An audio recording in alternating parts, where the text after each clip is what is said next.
4 তারিখও যে আমলারা হাসিনার পক্ষে কালো ব্যাজ ধারণ করে সচিবালয় মিছিল করছে, মানে বলেন তো বাংলাদেশের ন্যূনতম কোনো নিয়মে সচিবরা মিছিল করতে পারে? এরকম পারে কারো পক্ষে নিয়ে? এখন তারা সবাই খুব ভালো কি করছে, শরীয়তপুরের ডিসির নিচে মাদারীপুর, মাদারীপুর থেকে নিচে চট্টগ্রাম, যে ছিল মাঠ প্রশাসনে তার অ্যান্সারে কেন্দ্রীয় প্রশাসনে, কেন্দ্রীয় প্রশাসন থেকে পাঠাইছে মাঠে। বাট এখন সরকারের উপায় নাই, কেননা আমরা যদি বিপ্লবটা করতে পারতাম, বিপ্লবটা করলে পুরো কাঠামোকে আমরা ভেঙে গুড়িয়ে দিতে পারতাম। তো বিপ্লব তো আমরা করতে পারি নাই। 16 বছরে বিসিএস আপনি ছেকে ছেকে, যে 15 বছর আগে অ্যাসিস্ট্যান্ট কমিশনার হয়ে ঢুকছে সে এখন মিনিমাম ডিসি বা আরো উপরে। তো ঘুরে ফিরে তো এইগুলোই। আপনি এখন তো ভাই আজকেই একটা বিসিএস দিয়া একটা ছেলের প্রশাসন কাটারে নিয়ে তারে তো আর সচিব বানাইতে পারবেন না, ডিসিও বানাইতে পারবেন না, ইউনো বানাইতে পারবেন না।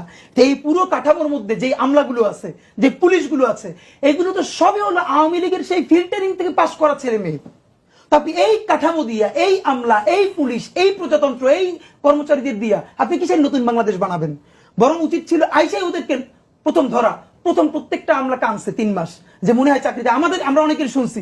আমার বাসার 2টি বিল্ডিং পরে একজন আমলা আছে সচিবালয়, আগে ছিল একটা জেলায় উপজেলায় ইউনো, তারপরে মাঠ প্রশাসন থেকে কেন্দ্রীয় প্রশাসন আসছে। জুলাইয়ের আগে দেখতাম যে পুরো এলাকায় তার গাড়ি, এই মানে বিরাট একটা বহরটহ নিয়ে চলতো।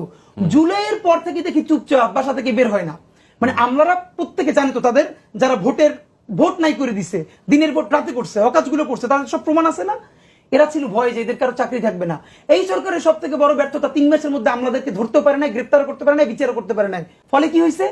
3 মাস পর তারা দেখে না তাদের তো চাকরি টাকরি যায় না, উল্টো তারা এখন সরকারের দৌড়ানো শুরু করছে যে সরকার তাদের বিরুদ্ধে অ্যাকশন নিলেই তারা কর্মবিরতি, এই কলম বিরতি, চাকরি করবে না।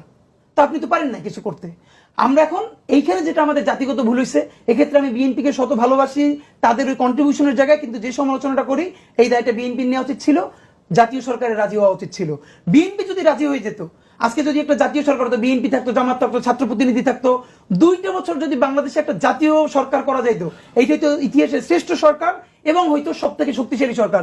এই আমলা বদমাইশগুলো, পুলিশগুলোরে পিঠে পাছালাল করে দেওয়া যাইতো এবং নতুন বাংলাদেশ নির্মাণের একটা বুনিয়াদ তৈরি হয়ে যেত।